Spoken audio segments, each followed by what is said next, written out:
So this panel is going to talk to us, and we would like for you to talk back to us about housing, the ins and outs of it, the legalities of it, the moral aspect of it, and what we're going to do to maintain our sanity and to build our strength so that we won't get overran ever. So, thanks for being here, and I'll let the panelists introduce themselves and play nice, step up, step back. You all know the rules, you've been around. And I'll see you later. We are at a monumental moment in the history of the state of New York right now.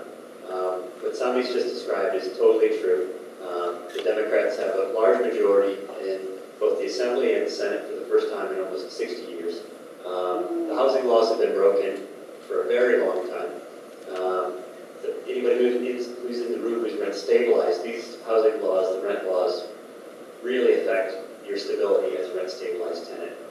From here on until June, when everything will get passed, it's important for all of us to come together and people to get involved more and more. So I think, for anyone in the audience who hasn't really started to get involved with an organization or get involved on this fight, this is a great opportunity for you to, and I'm sure anyone here at this table is willing to take your information to plug you in somewhere. Mitchell-Lama was an affordable rent.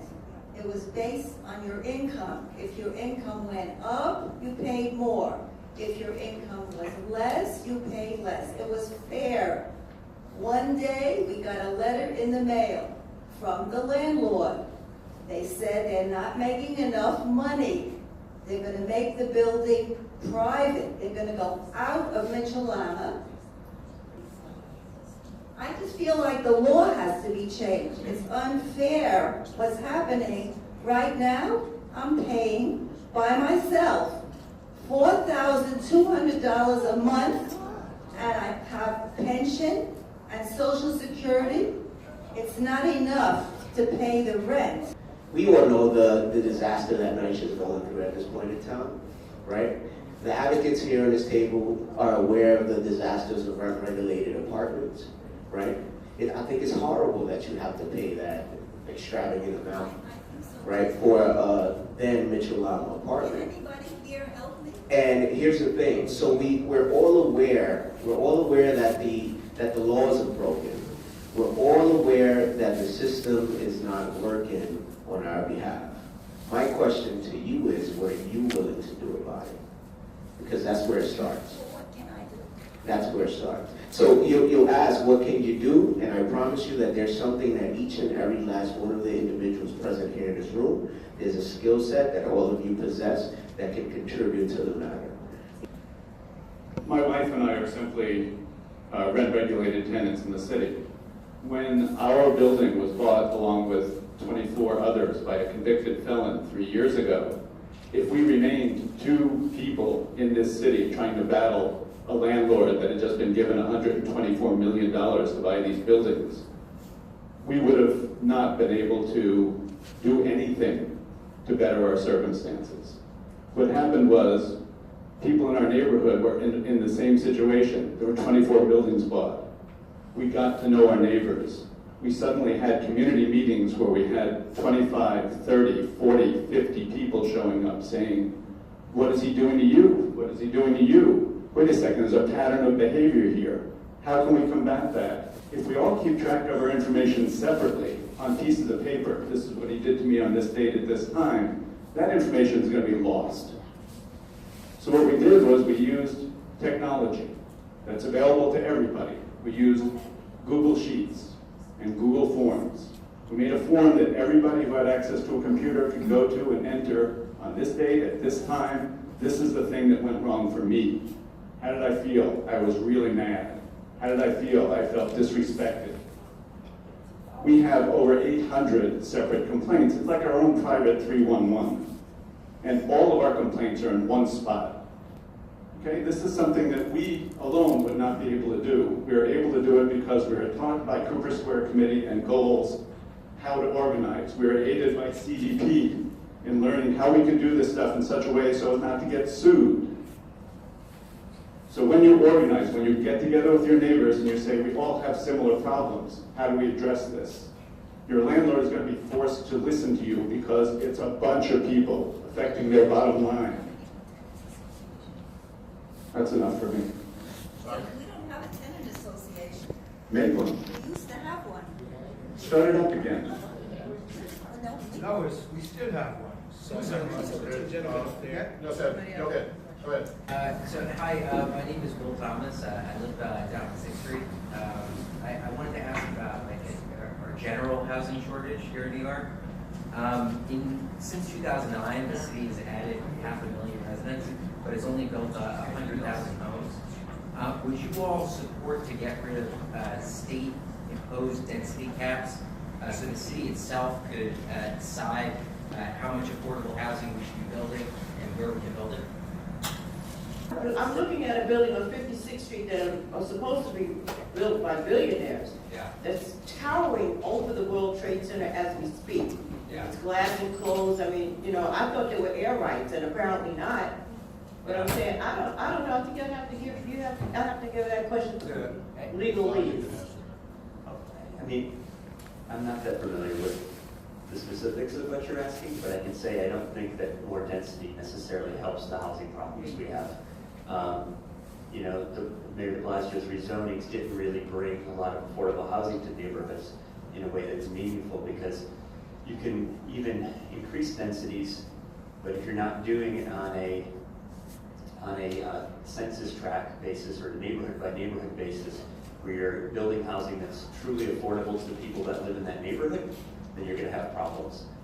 So density itself, and I don't believe in the supply and demand thing being the real problem that New York has for affordable housing, or housing at all. I think you need to be more contextual, and you need to have affordable housing overlays that are really meaningful, that bring in permanently affordable housing and housing that's affordable for the community it's built in. Simply increasing density is not going to solve any problem. Do you think that rich neighborhoods could add more density to that end?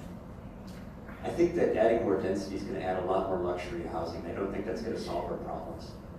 I don't think that's the answer. The city needs to build, and the state needs to build both, actually create affordable housing, because, about 500,000 more people, they're going to the homeless shelter. It's one person moves another person, moves a person to the Rockaway, so that person goes to the homeless shelter. There isn't going to be a solution unless, at least in the city or very near the city, tremendous amounts more housing is built. So in terms of legislative agenda that is not just the extremely important rent regulation laws, what do you see as possibilities as such? To address a piece of that, I know part of what we are pushing for is rent regulation statewide. So that's what we were talking about extending the ETPA, so that way it would reach the entire state instead of, New York City and then 2 or 3 other counties. It's pretty much nothing. So that's one piece of that. I know some of that looks.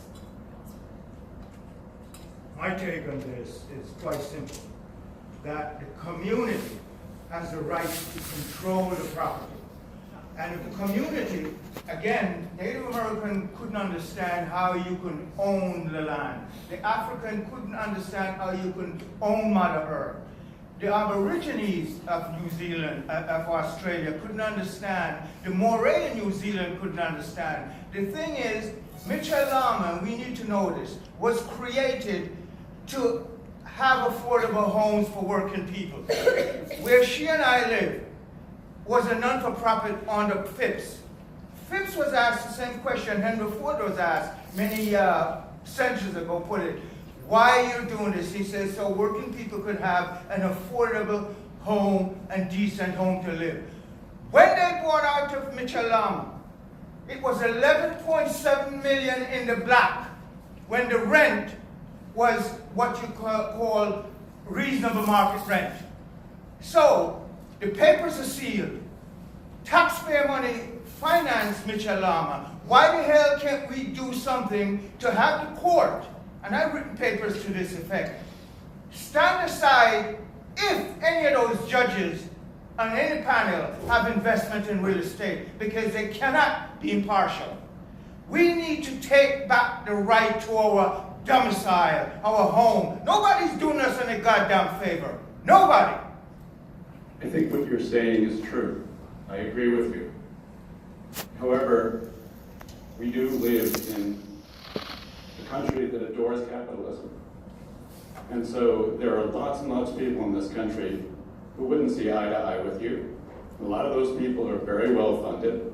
A lot of those people own a lot of the properties we're They're talking about. parasites. They're parasites.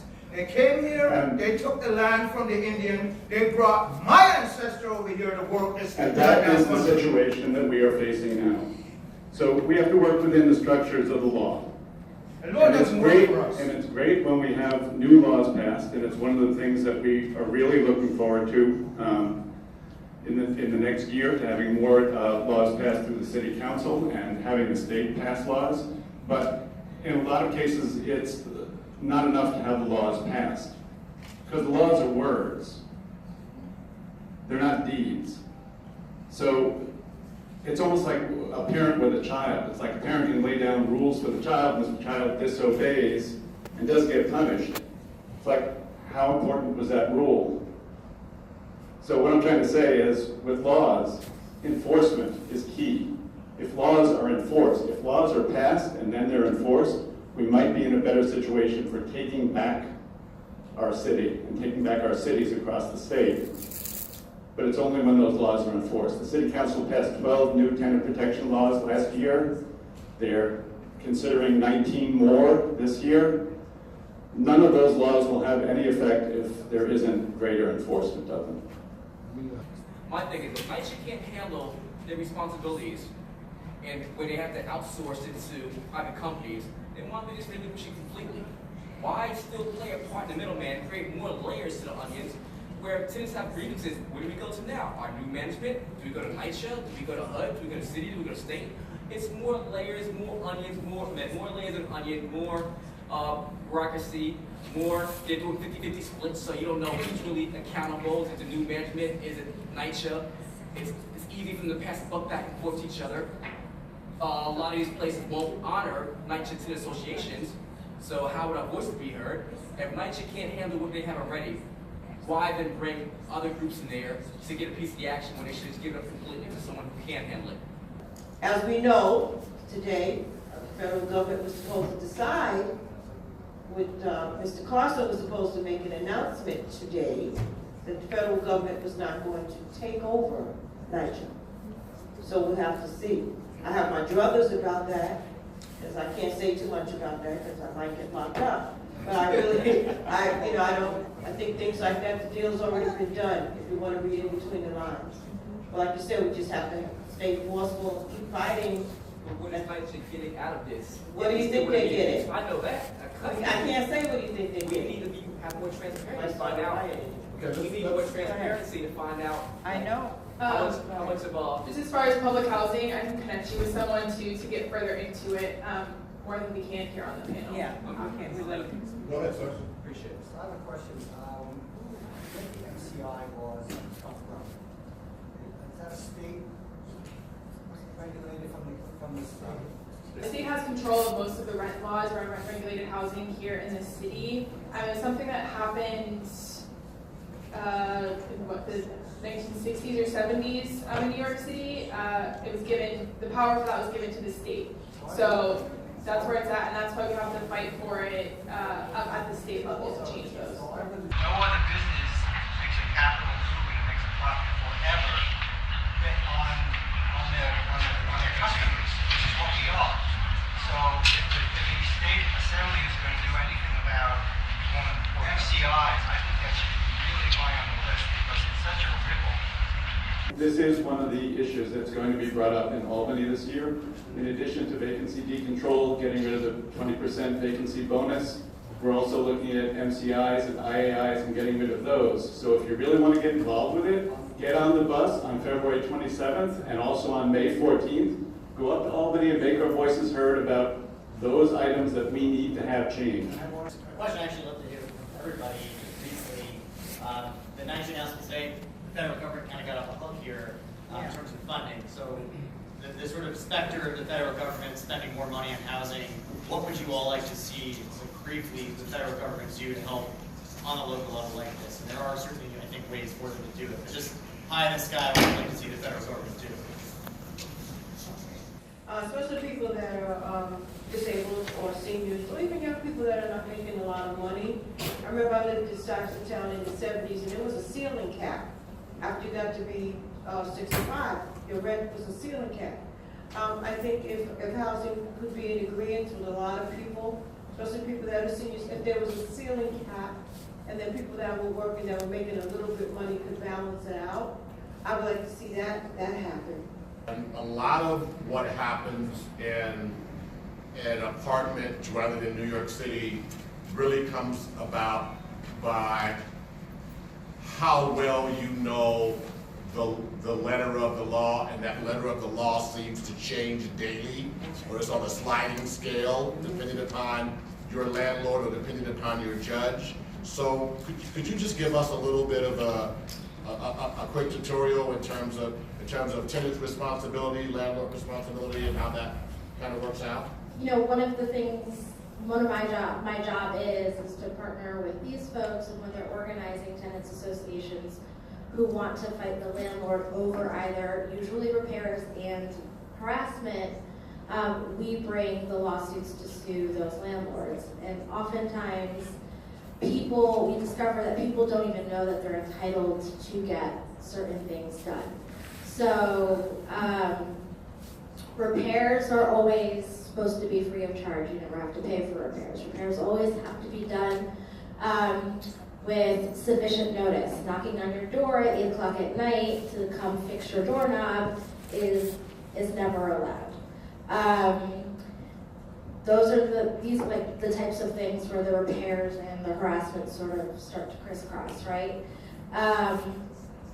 And so things like your fridge breaks and all of a sudden your landlord is saying that I need to charge you, that is also not true. As a New York City resident, you always have the right to your warranty of habitability. That's the right to live in a safe, habitable, decent apartment that is free of rodents and vermin and free of harassment. And a lot of the Lower East Side, this district is like where harassment was invented. Landlords invented it here. And so you always have the right to organize, and you have the right to sue, and you have the right to ask for it to stop.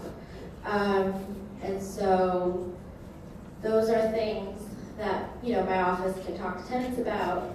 There's lots of, one of the things that the mayor has done is funded legal services in the city, and so there are a lot more housing court lawyers now to help sort of prevent these types of issues as well. Just last thoughts about housing? In terms of the question around NYCHA and what would be like this utopian idea that I would have, I like to refer back to the bank bailouts, right, that the federal government did. I think that if you're able to bail out banks, I think you're able to bail out NYCHA to provide decent and affordable housing for low-income New Yorkers. This is a moment where we can be very thoughtful about what we're going to do when we go to Albany, or what we're going to do when we fight HUD, or what we're going to do when we go to City Council, and be very strategic and very planned as a community to make sure that we preserve sort of the fabric of what it is. This is a time to really dig deep and do what you can for the next 3 to 5 months to be a part of this really historic moment in the state of New York. We can't overemphasize how big it can be. It's going to impact the entire state, not even just this community, but because you all know how to do this, because you've been active, you've been this inspiration, I'd really like to call on you to lead it, to be out there in the front and to really get to work with these organizations and to get on the buses, to come to meetings, to fill out petitions, to do all the good things that help push this along. Okay, my final thoughts are that get involved, stay involved. If you don't know where to go, find out the resources. There are so many resources right here along the line. You can go on the website, find out, go to your local council person. Remember, like you just said, we're at the pinnacle now of everything that we can kind of fight for and get into. You have to strike while the iron's hot, which is right now, because we don't know how long, things are gonna stay in place. But, don't give up. I love where I live, and anything that you love, you fight for. Talk to your neighbors, talk to people around you, because what you're going through, chances are you're not the only one, and it's part of the systematic thing that's happening. So be vocal and talk to people, ask questions. Yeah, what they said. In essence, really, one of the things we discovered in the past 3 years is that not only can you fight back, you can succeed in fighting back. More amazing than that, it can actually be fun. Feeling empowered is fun. It really beats the pants off of feeling disempowered. Get to know your neighbors, organize, get out there and protest. We have protested on the street with Harvey, with Carlino, with Brad Boylman, with our neighbors over 12 or 13 times in the past 3 years. And we have achieved a lot through doing that. Don't feel that you can't affect your own future.